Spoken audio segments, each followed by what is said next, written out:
Crônicas do Amanhecer. Por Feijão, Centro Espírita Allan Kardec de Balneário Gaivota. Balneário Gaivota, 25 de abril de 2025. Lula deseja melhoras ao Papa Francisco, mundo está em oração, parte 3.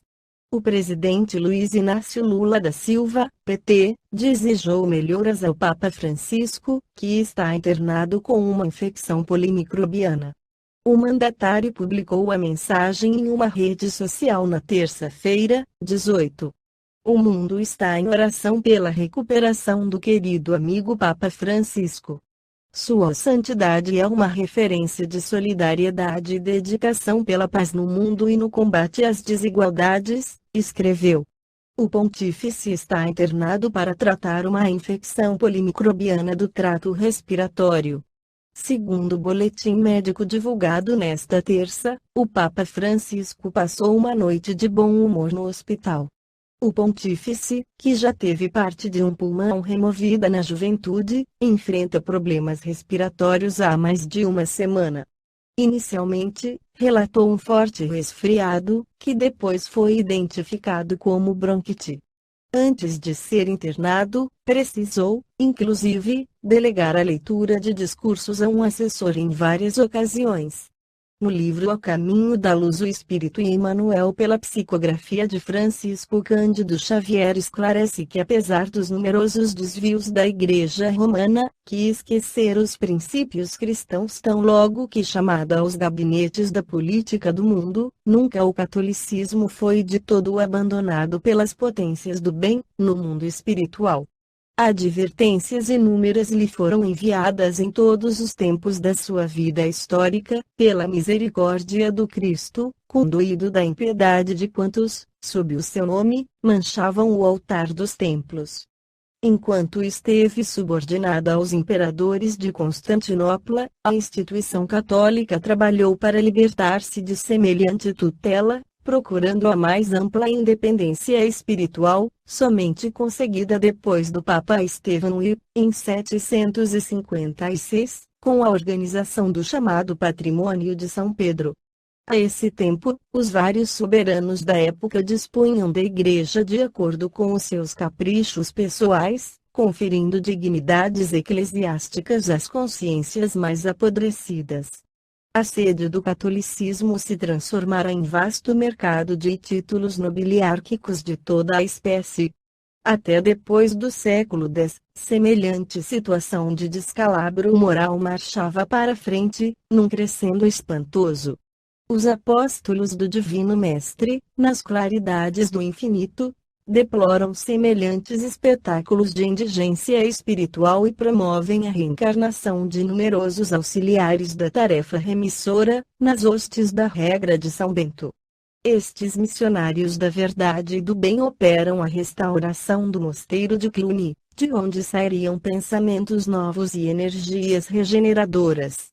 Instalada nas suas imensas riquezas e dispondo de todo o poder e autoridade, a Igreja poucas vezes compreendeu a tarefa de amor, que competia à sua missão educativa. Habituada a mandar sem restrições, muitas vezes recebeu as advertências de Jesus à conta de heresias condenáveis, que era preciso combater e profligar.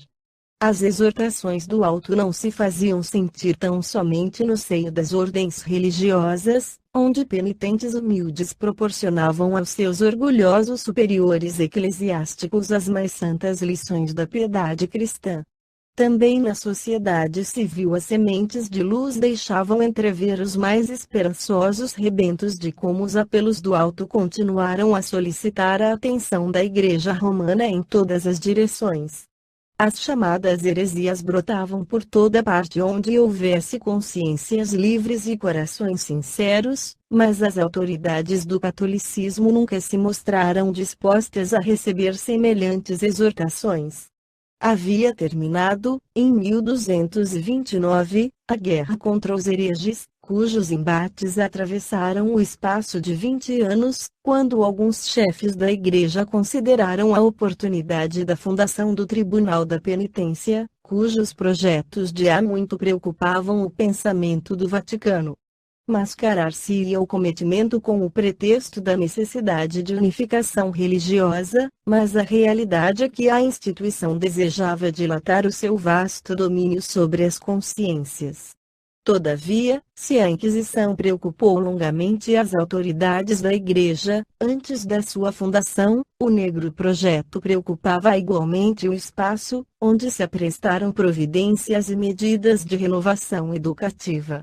Por isso, um dos maiores apóstolos de Jesus desceu à carne com o nome de Francisco de Assis. Seu grande e luminoso espírito resplandeceu próximo de Roma, nas regiões da Úmbria desolada. Sua atividade reformista verificou-se sem os atritos próprios da palavra, porque o seu sacerdócio foi o exemplo na pobreza e na mais absoluta humildade. A Igreja, todavia, não entendeu o que a lição lhe dizia a respeito e, ainda uma vez, não aceitou as dádivas de Jesus. Os franciscanos, o esforço poderoso do missionário, todavia, se não conseguiu mudar a corrente de ambições dos papas romanos, deixou traços fulgurantes da sua passagem pelo planeta. Seu exemplo de simplicidade e de amor, de singeleza e de fé, contagiou numerosas criaturas, que se entregaram ao santo mister de regenerar almas para Jesus. A Ordem dos Franciscanos chegou a congregar mais de 200.000 missionários e seguidores do grande inspirado.